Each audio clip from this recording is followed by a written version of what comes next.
En el pasaje de San Mateo, el capítulo 4, 23, dice: y recorrió Jesús toda Galilea, enseñando en las sinagogas de ellos, predicando el evangelio del reino y sanando toda enfermedad y toda dolencia del pueblo.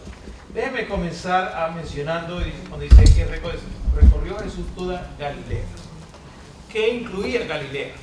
A veces nosotros leemos el pasaje, pero no tenemos una imagen visual de que dónde estaba Jesús, dónde Galilea, ¿no? Miremos el mapa. Cuando dice y recorría Jesús a Galilea, hay varias zonas que nosotros podemos, áreas geográficas que menciona la Biblia: Judea, Samaria, ¿no? Recuerden que dice que Jesús iba de Galilea pasó por Samaria, Decápolis. Así que cuando dice Galilea, está hablando de esta zona. En esta zona dice Jesús recorría Galilea. Recorrió Jesús Galilea enseñando. O sea que todos estos pueblos, ¿no?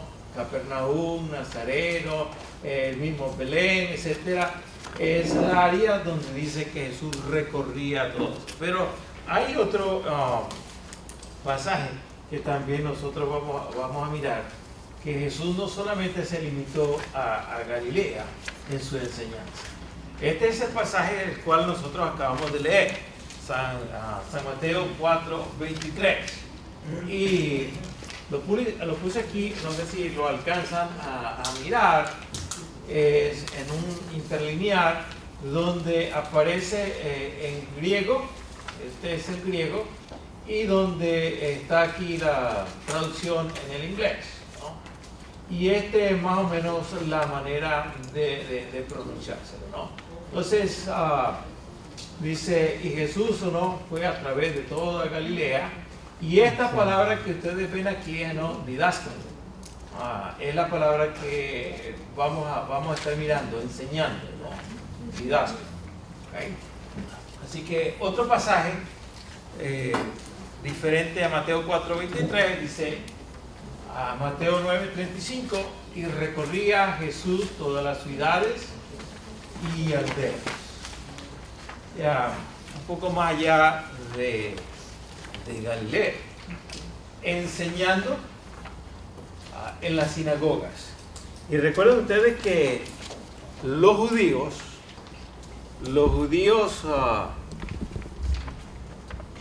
como ellos no viajaban el sábado largas trayectos, tenían sinagogas pequeñas en diferentes lugares. No sé cuántos han ido a Lakewood. Han estado en Lakewood. Y hay una zona, bueno, es una zona judía. En East Brunswick. Entonces los sábados en la mañana ellos van a su sinagoga. No es a un templo grande, sino son sinagogas, templos pequeños. Ahí hay una parte así que todos son judíos y tienen diferentes sinagogas. Y si te van a Jerusalén, van a encontrar que la gente no van a un templo grande, sino que van a encontrar judíos por toda la ciudad, pero van a sus pequeñas, vamos a decir, congregaciones. Así que el ministerio de Jesús, ¿no?, era en esos lugares. Él iba a esos lugares, así como judío, enseñando, ¿no? Y estas tres aspectos que menciona: enseñando, predicando y sanando, pero todas comienzan con su ministerio de la enseñanza. Así que el predominio de Jesús que se ve en los evangelios y de su ministerio en la enseñanza llevó a un autor decir lo siguiente: él era a menudo un sanador, algunas veces un obrador de milagros, frecuentemente un predicador, pero siempre un maestro. La actividad del maestro no se limita solamente al salón de clases. Los maestros de los cuales estamos hablando, que se les llamaba discípulos, el maestro iba con sus discípulos a todas partes. Por eso los discípulos de Jesús fueron con él ¿a qué lugares? ¿A dónde fueron los discípulos? A todas partes enseñando. ¿Cuáles partes? Galilea. ¿A qué actividades? A bodas. Fueron a bodas, Eventos. A entierros también. fueron entierros, Ujú. ¿no? A la sinagoga iban. Fueron a la sinagoga. Jerusalén. Así que el discípulo estaba viendo al maestro. ¿Cómo hace el maestro? Porque la enseñanza no se limita solo al salón de clase. Si nosotros limitamos al maestro solo al salón de clase, el estudiante, el discípulo, ve fuera al maestro haciendo otra cosa fuera del salón de clase. Entonces, la enseñanza pierde su impacto, su influencia. Cuando Jesús les dijo, vosotros pues oraréis así, le estaba dando una cátedra de cómo se orar, pero eso es la cátedra. Pero en la práctica, ¿qué vieron los discípulos de Jesús? ¿Cómo? No había oración. Lo vieron que se retiraba a orar. Lo vieron cuando oraba su padre. Por eso en algún momento dijeron, Señor, Maestro, Enséñanos. enséñanos. No era solamente la fraseología, no era la frase nada más.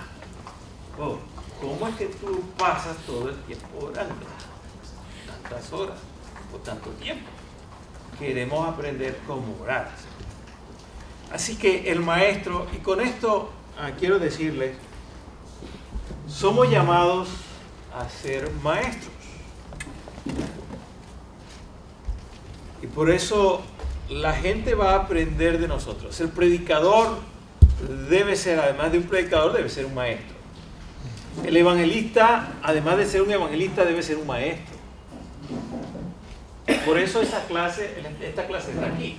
Porque tú puedes ser un buen predicador, pero recuerda que la enseñanza es fundamental, básica. Estaba de primero. Enseñando, predicando y sanando. Entonces, y está en una manera continua, enseñando. No se deja, uno no para de enseñar. La actividad de la enseñanza es una actividad continua. Los padres deben ser ¿qué cosa? Deben ser maestros. Deben ser maestros. Los padres son maestros. Lo que vamos a mirar ahora entonces es buscar qué hizo Jesús, además de su vida. Muy bien. Así que este autor dice que era a menudo un sanador, algunas veces un obrador de milagros, frecuentemente un predicador, pero siempre un maestro. Siempre un maestro. Muy bien, así que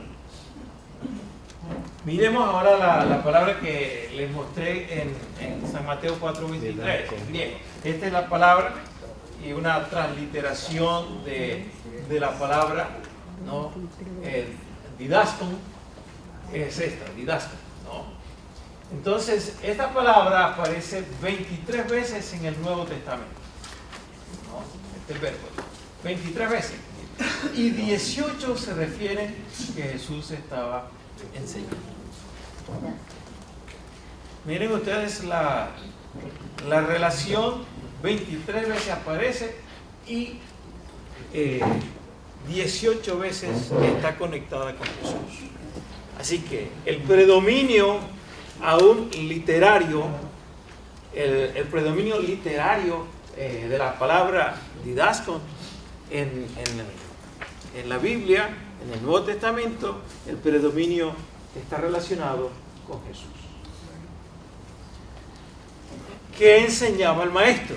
En este caso, la palabra de Dios. El maestro, el que se paraba a enseñar en la sinagoga, era el maestro. Enseñar la palabra de Dios, básicamente. Así que nosotros somos llamados a enseñar la palabra de Dios. Ese es lo que somos llamados a enseñar la palabra de Dios. Muy bien.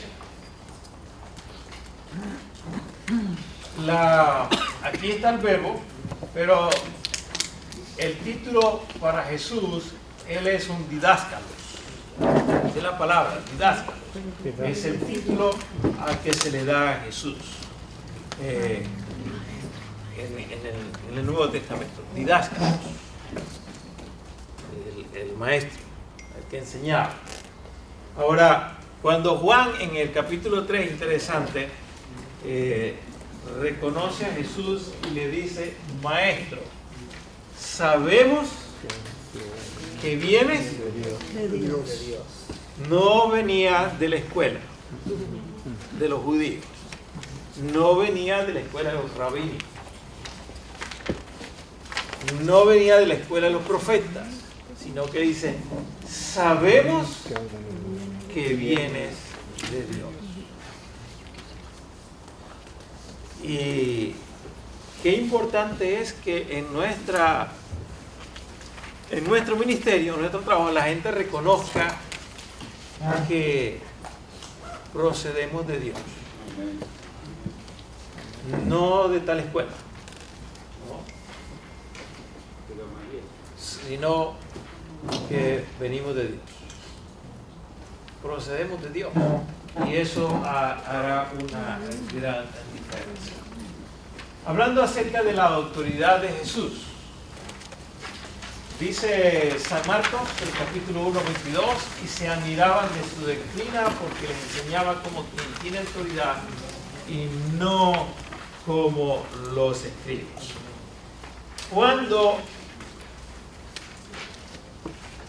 el maestro es reconocido, y dice aquí, le reconocía porque les enseñaba como quien tiene autoridad y no como los escribas.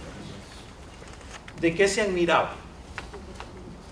La gente admira la enseñanza, dependiendo con qué autoridad está hablando la persona. La gente llega a apreciar lo que dice es importante, porque el que está hablando tiene autoridad. Tiene autoridad para decirlo. Ahora, ¿cómo enseñaban los escribas? El escriba decía: así dice la ley. Así dice la ley. ¿Y ustedes recuerdan, no? Así dice la ley. El profeta decía: así dice el Señor. Y Jesús dijo: Así.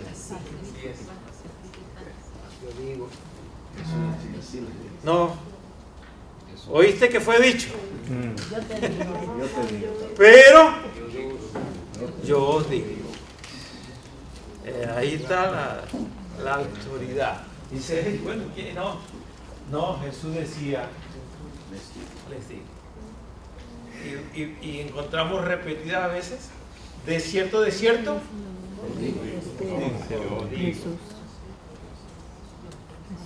Oh, pero si ustedes escucharon, tengo que mirar porque como dicen los profetas antiguos, ustedes no, o el profeta decía: así dice el Señor, porque recibió el mensaje, pero el que estaba hablando era el mismo Señor. Era el mismo Señor. Yo mismo lo digo. Y eso hacía una gran diferencia, o era la autoridad de Jesús. Y por eso algunos dicen: pero, ay, ¿Y con qué autoridad habla este? ¿Recuerdan?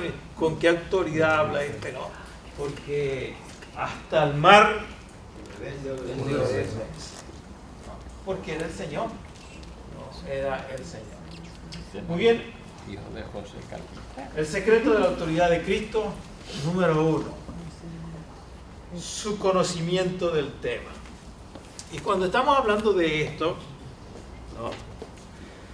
Yo quiero que usted dice, bueno, yo soy llamado a ser también un maestro. ¿Qué necesitamos? Necesitamos conocimiento del tema que vamos a enseñar. Si usted ha sido llamado para enseñar la lección de la escuela sabática, pues usted debe tener dominio del tema. Tiene que estudiar. Si usted, la gente lo va a identificar rapidísimo. Este está repitiendo, pero no sabe. Una cosa. Y la gente, usted sabe, como nosotros, no, por lo menos los hispanos, tenemos solamente el salón grande, el santuario, no tenemos por ahí salones para, como en otros. Y la gente dice, yo quiero ir para aquella clase. ¿Por qué quiere ir para aquella clase? Porque imparte más. Por el maestro. Oh, porque saben que ese maestro, oye, Desarrolla. está preparado, ¿no? Sabe lo que Oye, me desarrolla gustó lo bien. que dijo, me gustó la lección. Me gustó lo- Si usted está siendo llamado para enseñar algo, dedique tiempo a ese tema. Dedique ese tiempo. Vuélvase un experto. Vuélvase un experto. Si usted va a predicar un tema, vuélvase un experto en ese tema. Vuélvase un experto en ese tema. Entonces, cuando usted habla, dice, oye, usted sabe de... No. Por ejemplo, cuando digo, Jesús recorría toda Galilea y le preguntan, ¿y dónde queda Galilea? O sea, me parece que más allá de New Jersey. ¿Qué incluía los pueblos de Galilea? Dice, cuando usted dice, bueno, Galilea estaba en la parte norte de Jerusalén. Para llegar a Galilea tenías que pasar por Samaria. ¿Recuerdan ustedes? Entonces ya usted va agarrando la idea. La gente dice, este sabe de qué está hablando. Esta persona sabe de qué está hablando. Dice que era necesario pasar por Samaria. Estaba bajando de Galilea para Judea, para Jerusalén. Entonces dice, no, este tiene conocimiento. Esta persona tiene conocimiento. Y puede ser que, yo recuerdo un maestro en mi clase de high school allá en Venezuela. El hombre enseñaba matemática. Él era malo de carácter, muy, decimos nosotros, muy fregado. Pero el tipo tenía un dominio de su clase. Y nadie le pasaba si no sabía. Así que por lo menos a mí me gustaba la matemática y me gustaba ir a la clase. Yo sé que no.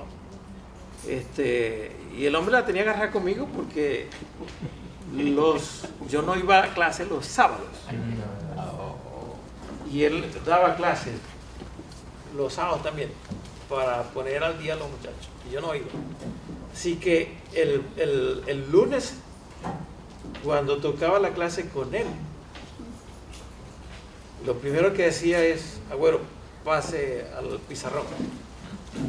Pues pregúntame de lo que él había dicho el sábado. Pero el domingo, todos los domingos, yo estaba donde una amiga estudiando qué es lo que el hombre había dicho. Así que cuando el hombre me agarraba el lunes, Ya sabía. Ya más pegado. Sí, sí. Ya después me agarró respeto también. Espérate acá. Pero me encantaba la clase porque tenía un dominio de su materia. Y lo era reconocido. Cuando la gente tiene dominio, conocimiento del tema, la autoridad a la persona. Así que usted ha sido llamado para ser un predicador. Va a enseñar un tema de la Biblia. Dedique tiempo a estudiar. Amén. Ahorita tenemos grandes, ya ustedes vieron, las facilidades que tenemos ahora para hacernos. Vaya, busque en Google, vaya a las diferentes versiones de la Biblia. Si va a leer un pasaje de la Biblia, lo tiene ahí en el teléfono. Baje la aplicación y léalo. Dice ahora mismo, ese mismo versículo, léalo en todas las versiones posibles. Y le va a dar una amplitud. Ya ahí le da una amplitud. Usted está teniendo conocimiento. Entonces, la gente reconocía a Jesús porque tenía conocimiento del tema. Y ustedes saben que los doctores fueron para hacerlo caer. Sí. Para tentarle. Para hacerlo caer. Y para hacerlo caer en ridículo delante de los discípulos. Pero Jesús tenía conocimiento y los dejaba Callado. callados. Número 2. La experiencia del tema que él tenía. Y la experiencia del tema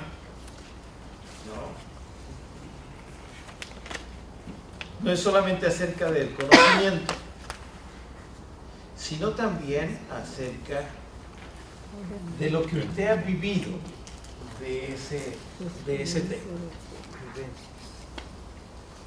Usted puede, dice, bueno, voy a enseñar acerca de la oración. Y conoce las oraciones que hizo Jesús, conoce las oraciones que encuentra en el Nuevo Testamento, y quizás oraciones del Antiguo Testamento, y la oración más larga que hay, la oración más corta, ¿no? Un experto en el tema, en conocimiento del tema, pero sin ninguna experiencia. Usted no ora, no tiene experiencia. Entonces la gente dice, ¿sabe mucho? Práctica poco.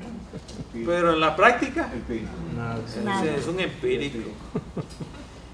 ¿Quiénes son los mayores críticos que nosotros tenemos? ¿Quiénes son los mayores críticos que tenemos? Nuestros hijos. Papá habla de la oración, pero yo nunca lo he visto orando. Yo nunca lo he visto orando. Papá no. Y me dice, papá, no oraste. Porque los niños están pendientes si usted oró para la comida o no. Papá, no oraste. Así que la experiencia va haciendo una gran diferencia en la autoridad. No solamente el conocimiento, sino también lo que usted vive de usted. ¿Cómo hablamos nosotros de ayudar al prójimo si no servimos a nadie? Esa es la experiencia. Entonces es importante tener la experiencia de usted. Y finalmente, ¿cómo adaptar el tema? Jesús era un experto en adaptar el tema a los oyentes o diciendo. ¿Qué clase de oyente tuvo Jesús? De todo. Díganme específicamente. Campesinos, pescadores. Tenía campesinos, Agricultor. pescadores, Ricos. gente educada. Rico, pobre, ¿no? Nicodemo era un tipo educado. era religioso. Lo mismo fariseo, Saber cómo adaptar el tema al oyente,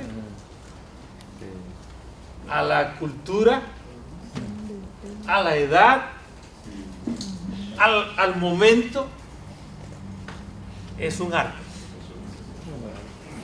Es un arte. Y hay que aprenderlo. Cuando Jesús le dice a los discípulos, dejen los niños venir a mí. O sea que los niños vinieron ahí. Jesús le estaba hablando a los niños. ¿Le entendían los niños? Sí. ¿Les gustaba estar ahí con el maestro? Sí. Por el contexto Por contexto. podemos deducir. Porque le hablaba para niños. Porque le hablaba a los niños. lenguaje del niño. Se bajaba el Hablarle nivel, a los niños no es fácil. ¿acaso a eso? Porque si le hablamos muy alto, Habla grande. con palabras No me acerco. de adultos, entonces no vamos a entender el mensaje. Muy alto. Si Jesús hubiese venido con el lenguaje celestial, sin adecuarse Nadie lo entiende. a la gente, Nadie. así que a saber adaptar el tema. ¿Cómo podemos nosotros adaptar el tema? Usted estaba preparando un tema. ¿Cómo adaptamos el tema? ¿Qué tiene que tener en cuenta? Yo lo dije, pero quiero saber. Edad, La edad, el lugar, Elemento, el momento, demográfico. las circunstancias. las circunstancias. Nosotros, quiere decir que usted y yo debemos ser buenos observadores. Y vamos a ver eso ahorita en unos minutos posteriores. Jesús dijo, yo soy La verdad. Aquí está la autoridad. Yo soy la Yo verdad. soy la verdad. Muy bien. Vamos a avanzar. Dice, el maestro nos envió a predicar y enseñar. Pero, ¿qué es lo que enseñamos? ¿Y cómo lo enseñamos?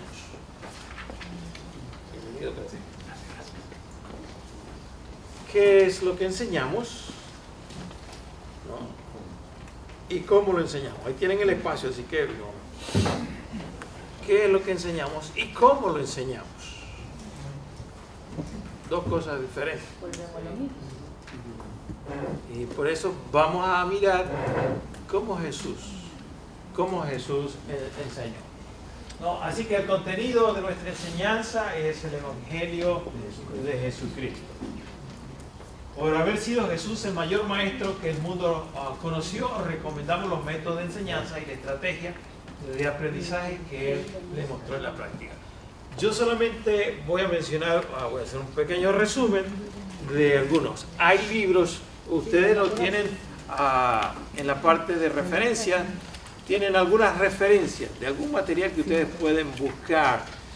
Y hay libros de los métodos y enseñanzas de Jesús. Pero voy a presentar algunos de los que me llamaron la atención y compartir con ustedes. Vamos a leer algunas 3 o 4 citas de Emanuel N. White. La mayoría de lo que estamos mencionando es base bíblica.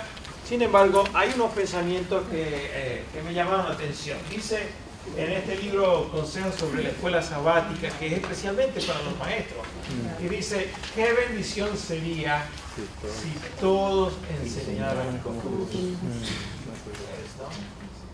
Es una bendición si podemos nosotros aprender algunos de esos. Muy bien, ¿cómo enseñaba Jesús? Número 1, lo primero que vamos a ver, Jesús observaba. ¿A quién? Al alumno. Observaba al alumno. Vamos a mirar. Si debemos seguir los métodos del maestro por excelencia, no debemos solamente dominar la materia, sino también conocer al alumno. El apóstol Juan dijo de Jesús, y no tenía necesidad de que nadie le diese testimonio del hombre, pues él sabía lo que había en el hombre. Vamos a mirar un ejemplo bíblico. Jesús observando a las personas. Veamos a Lucas, capítulo 21. Jesús observaba a la luna. Miren este pasaje. Levantando los ojos vio a los ricos que echaban sus ofrendas en el altar de la ofrenda. Vio también a una viuda muy pobre que echaba allí 2 blancas. Y dijo, en verdad os digo que esta viuda pobre echó más que todo, porque todos aquellos echaron para las ofrendas de Dios, de lo que les sobra, mas esta de su pobreza echó todo el sustento que tenía. Díganme ustedes, ¿qué observó Jesús? De aquí, ¿qué observó Jesús? Vio Que los ricos. a ricos, ¿sí o no? ¿Qué más vio? Vio lo que echaban. Vio lo que echaban. Vio una viuda, vio lo que echaban. La condición de la persona. Ay, vio cómo lo echaban. Hablando de los ricos, vio los ricos, vio lo que estaban poniendo, cómo lo daban, ¿no? Pero además de eso vio también a la viuda, ¿no? Vio una viuda, vio que era pobre. ¿Y qué más? Que echó 2 blancas. Vio también sus vestidos, me imagino. Y alcanzó a mirar algo más que a veces nosotros no, quizás no podemos mirar, pero vio más allá de las 2 monedas. Porque dijo, Vio la vio, intención de cada uno. Vio la intención. si no somos cuidadosos, y a veces nosotros los hombres somos un poquito despistados, no, más apurados. Las damas dicen que son más observadoras. Dice, oye, ¿viste cómo entró la señora?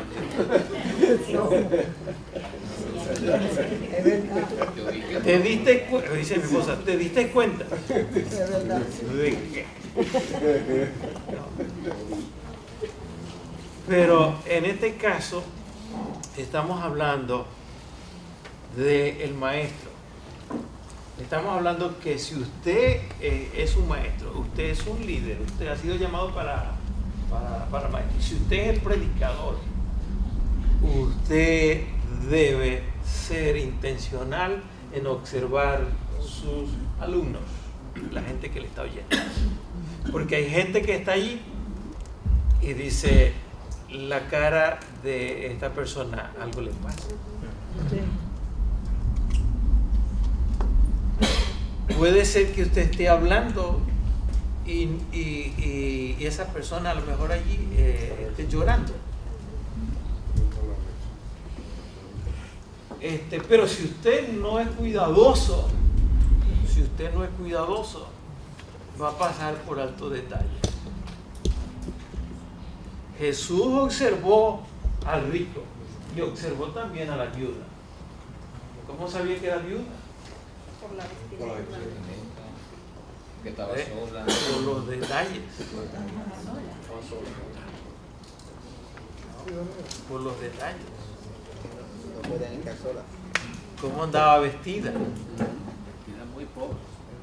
Entonces, nosotros no podemos, si usted quiere enseñar una lección, si usted quiere, a lo mejor está en una clase, y está en la clase y ve un joven y lo ve distraído.